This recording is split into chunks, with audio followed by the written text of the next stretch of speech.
Alright guys, talk about the Formula 1 news. With all the Mercedes engine drama going on, Mattia Binotto now of Audi believes that Mercedes or potentially other manufacturers will be sandbagging hard when the season starts to prevent their rivals having any chance of catching up with them. Whether the compression ratio trick goes anywhere or not in the coming days, Binotto still thinks that Mercedes could well be in prime position, and Toto Wolff's words today are not doing much to change that perspective. Very much enjoyed your thoughts in the comments. Hit the like button if you enjoy. Subscribe if you're new as always. I would greatly appreciate it. We're going to start here because the season is about a month away. A month tomorrow is the Australian Grand Prix on the 8th of March. These are the other Grand Prix of the season. These are the local, the UK times associated, just to keep you guys in the loop, because we also have some other things that are worth discussing as well on the calendar side. We've had the shakedown, we've had the Williams launch. Tomorrow is the Super Bowl, and if you guys haven't been aware of this for some time now, Cadillac were planning to launch their car in a Super Bowl halftime advert. That is prime advertising real estate. So that's the plan. We actually have a little bit of a snippet of that, I think, here from New York. They've got in Times Square, they're doing a reveal here, coinciding it with the Super Bowl and all that. So yes, pretty interesting stuff. We'll see if the car looks any good. But what really matters is the car actually any good? And, well, we'll find out next season. I think Sergio Perez said something like he's not just here to drive around at the back of the grid. So we'll see about that. Then the day after that, we get the McLaren and the Aston Martin. So we get to see what the actual McLaren livery looks like. I'm sure there will be plenty of sponsors on that car. We saw them have basically a blacked out version for the private test in Barcelona. Aston will reveal their car as well. Look, I like all of the liveries so far pretty much. Hopefully we get some new good ones. And then the official tests begin. However, it was confirmed that the first test will only be broadcast for the final hour of each day. Again, confusing decision. There was a theory that for Barcelona, this was a test that was organised by the teams, and also Bahrain are paying for this test, presumably, to be held there rather than anywhere else. So you'd imagine, okay, fair enough, Barcelona isn't broadcast, we pretend it's not a real test, even though the teams are doing 150, 180 laps a day, Merc are doing 500 laps over 3 days of running, you know, okay, whatever. But then we go to Bahrain and it's the same story. These are the Sky Sports numbers, 1,500 hours on the 3rd, oh well, the 3rd of the week, I was going to say the 11th of February, but the 3rd day of the week is in Wednesday, Thursday is the 12th, Friday is the 13th here in February. They have an hour of the final hour is broadcast. Apart from that, that's it. But there is a testing wrap-up a few hours later, and then Ted's doing a notebook every day, which is kind of good. So I'm sure that he will have some more insight. It's just a bit confusing. Why are they only broadcasting the final hour when presumably we are going to get all the times they did during the day, and Ted's going to tell us everything anyway at 8:30. So it is what it is. They do have the full days of testing on the 18th, 19th, 20th, so 1 week afterwards for the second week. Day one morning session, etc., etc. These are all the times. They're the same every day as they were on the previous slide. But at least for the second weekend, we do get to see everything. If we want to watch it, you know, we might not. It depends. There's going to have been lots of on-track running at that point. I also wanted to talk about a couple of interesting stories on Haas. So the other day, Jack Doohan officially joined on the 3rd of February as their reserve driver for the new season. He had his stint in Alpine, didn't go especially well. Now he is back in Formula 1, but as the reserve driver for Haas. Now, Haas have an interesting future ahead of them, especially with whatever happens at Ferrari. We understand that Leclerc has effectively told the team, if you don't give me a good car this year, I'm done. I'm out of here. I'm going to be on the phone to Lawrence Stroll or whoever. Lewis Hamilton, presumably as well, if this year's car isn't good, if it looks like Ferrari have messed up the regs, he will be gone in the near future. And look, he didn't perform well last season anyway. You could understand it from a couple of angles. I think this year can be a bounce back year for Hamilton and for Ferrari, but there's no doubt that they will have at least one driver to replace in the next couple of years. That means that Ollie Behrman would presumably be a primary target. He did a great job last season with Haas. A promotion to the main Ferrari team is very plausible. Certainly, you could see it happening. Look, would they also look at another driver in the market? Sure, there would be other candidates, and lots of drivers want to go to Ferrari. There's been a bit of talk about Oscar Piastri. If the papaya rules don't go anywhere at McLaren, that type of stuff. But you could see Behrman getting that promotion after what was an excellent season last time out. Now, of course, there is a bit of recency bias in that discussion because Behrman had plenty of errors, some red flag incidents where he ran through it, some crashes under the red flag in Silverstone, among others. But at the end of the year, results like he had in Brazil, and especially in Mexico, they were the real standout. And there were no such standouts from his teammate Esteban Ocon, but I think that overall people would say, yeah, Ocon did not have a spectacular season, but until near the end of the year, he was outscoring Behrman quite comfortably. Now, I will say a fair bit of that was because Ocon was, he would often be way outside of the points, but then he would get decent points, whereas Behrman, the first half of the season, he was a P11 demon, right? Like every weekend he would be there, but not quite enough to score any points. At the end of the year, that's when we saw his consistency come through. And, well, there's no doubt that Ollie Behrman's performance in qualifying was very good. But even then, on average over the season, Ocon was ahead in 12 races, Behrman was ahead in 12, and in qualifying it was 13-11 to Behrman. These are all the respective numbers.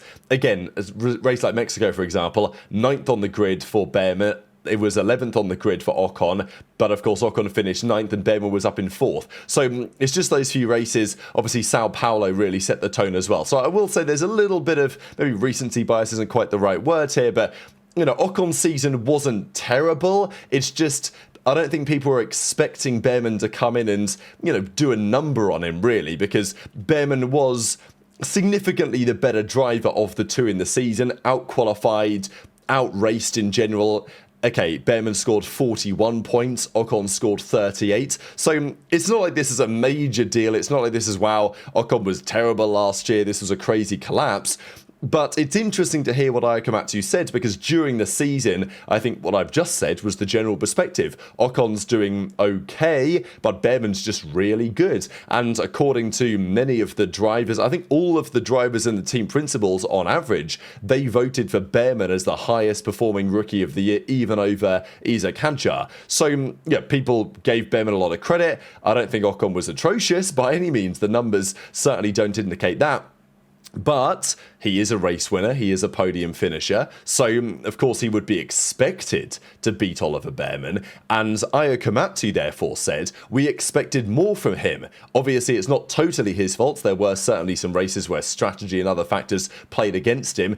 It's 50-50, right? So he basically says, it's half our fault not doing a good enough job as a team, but also half of the issue was on Ocon not being good enough. So yeah, it's just interesting because I don't think Komatsu was at all critical. To come out and say that nobody is satisfied with that season for him, it's quite the statement, really, because it didn't seem atrocious, and it didn't seem like there was much criticism going Ocon's way during the year from Haas, which is understandable, but also Doohan's just been signed as a reserve driver, and now Ocon's getting blasted by his own team boss. So just an interesting little storyline there to keep your eyes on, especially if there is some churn in the driver market, which there will be, for sure, going into 27, 28 and beyond. Aston Martin, they have a plan, multiple plans presumably, but they will run their 200k filming day. They could have used this in Barcelona. We understand that Newey said, no, we don't need to.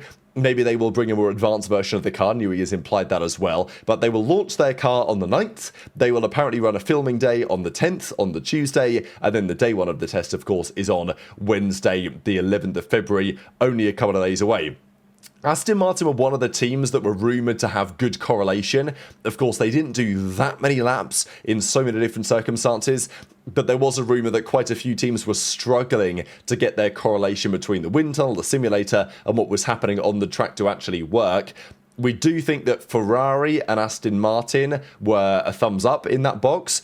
According to Andrea Stella, that's also true for McLaren, that their performance is the same as what they expected. So that's good news for them. But equally, they brought a pretty advanced car to, at least as far as we understand, the differences between the McLaren that we've seen in Barcelona and the car that's going to be on track in Melbourne may be some of the smallest up and down the grid.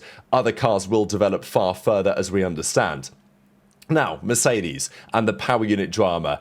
It continues. First of all, according to Motorsport Italia, Honda were the first team to basically send a message to the FIA and say, hey, Mercedes are exploiting some sort of compression ratio trick. We want to shut it down right about now. So understandably, Honda will be one of the teams most frustrated with this. It's also true for Audi. Binotto has been very outspoken on this topic, wanting it to get resolved. We believe that Audi and Honda might even be willing to take some sort of legal recourse if Mercedes are allowed to get away with what they're potentially doing.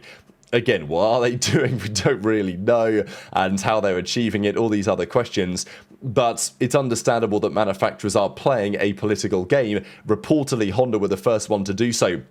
They're at some level of disadvantage too because they've only got one team. Every other supplier has at least a couple of teams that they can learn from.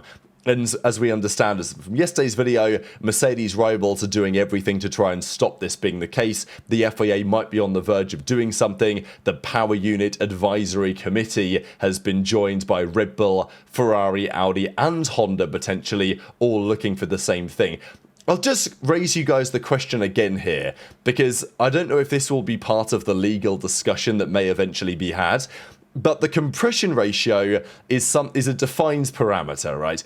And the way that it's regulated is that no cylinder may have a geometric compression ratio greater than 16.0. Now, the following sentence describes how that is tested at ambient temperatures and all this.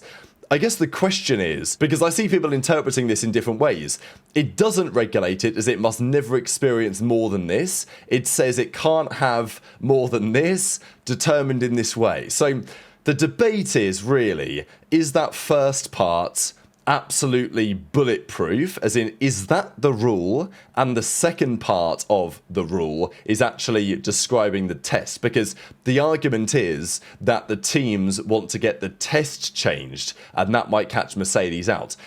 Now, even then, right, the engines run at a very, very hot temperature. So what temperature are they like, what is considered hot, right? Because, okay, let's say ambient temperature is, let's say room temperature 20 degrees roughly. We're going to test it when it's hot instead. Is that 80 degrees? Is that 100 degrees? Is that 2,500 degrees, right? That, you know, there could be operational temperatures towards.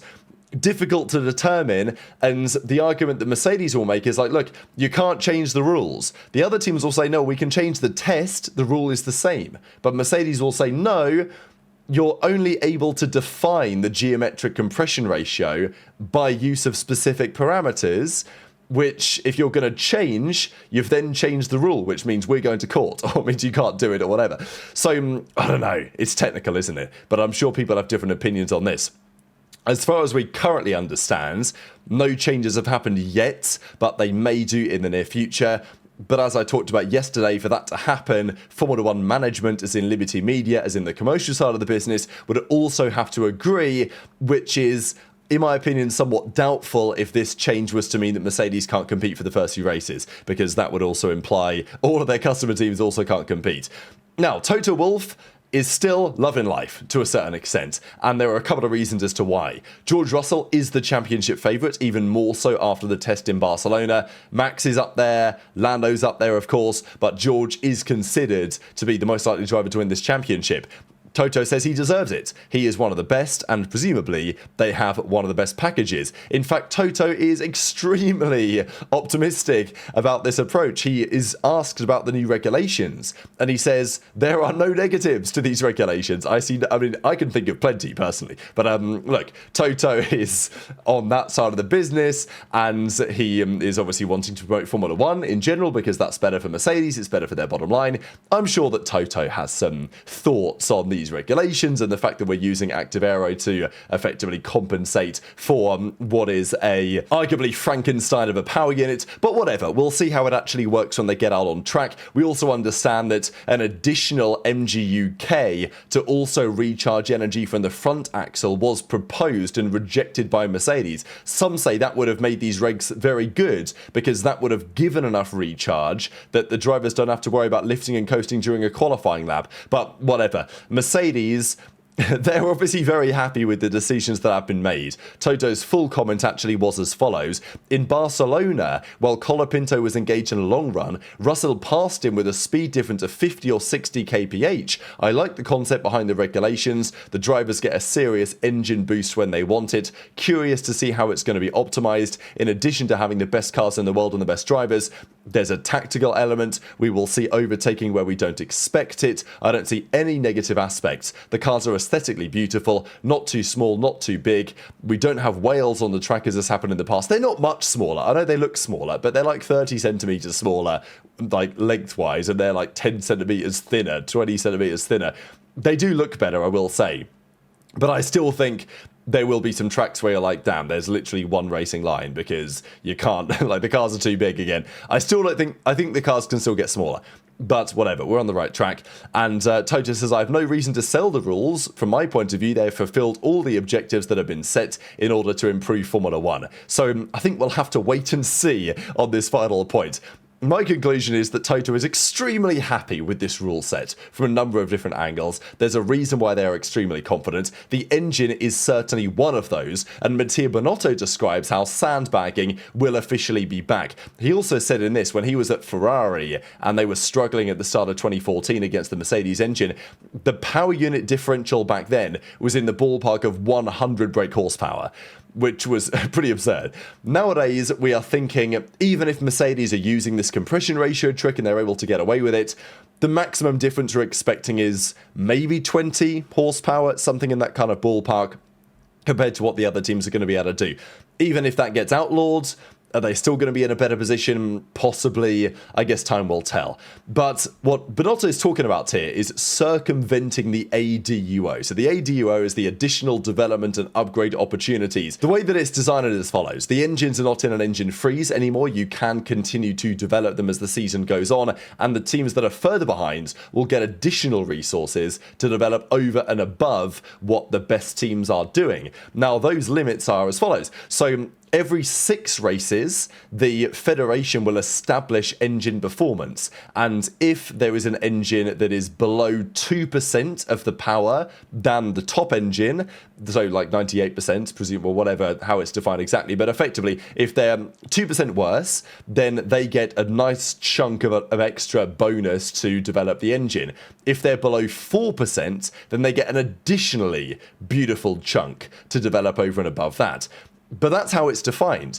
So, again, this opens the door for the top team, whoever that is, let's say Mercedes, to be clever with how much power they use. Mercedes have been very clear that in 2014, especially 2015, they were running their engine far below where they could have been because they were fearful that if they ran it too hard, people would realise, wow, that's a rocket ship, even more so than it already was, and therefore they would, regulations would come into effect. The same thing happens here. Now, they're doing this analysis based on telemetry data and sensors capable of measuring the output of the engine. It's only the ICE which is measured in this front. Then there is a ranking established, and if, there's that performance convergence thing, the 2%, the 4% that we have just described. But as Binotto says, this incentivizes the best team not to show their full power. If you've got 25 more horsepower, then just use 10 and mean that the rivals are within 1.5% of your engine. Because they're not within 2%, they don't get any extra testing time. But if you were to use your full power, and then maybe that team does eventually catch up, and then you say, okay, instead of using 10 horsepower extra this weekend, we're going to use an extra 15. It's quite likely that this will happen to an extent, whoever the fastest engine is. It's also quite likely that this could well be a rather engine-dominated formula. So yes, intrigued your thoughts in the comments. I was just listening actually to this podcast that Damon Hill and Johnny Herbert have going on. They were talking, I think, about the expected field spread in Q1 in Melbourne. Because for the last couple of years, we have had field spreads within 1 second of one another in the first part of qualifying. I think Johnny Herbert said he thinks it's going to be 1.3. Damon Hill said it's going to be 1.8. I would imagine Hill is closer to the truth on that front. Maybe it could be more. Probably it will be more, in my opinion. But I don't know. True to your thoughts, as always, in the comment section below. Hit the like button if you enjoyed. Subscribe if you're new. Take care. And I'll see you next time.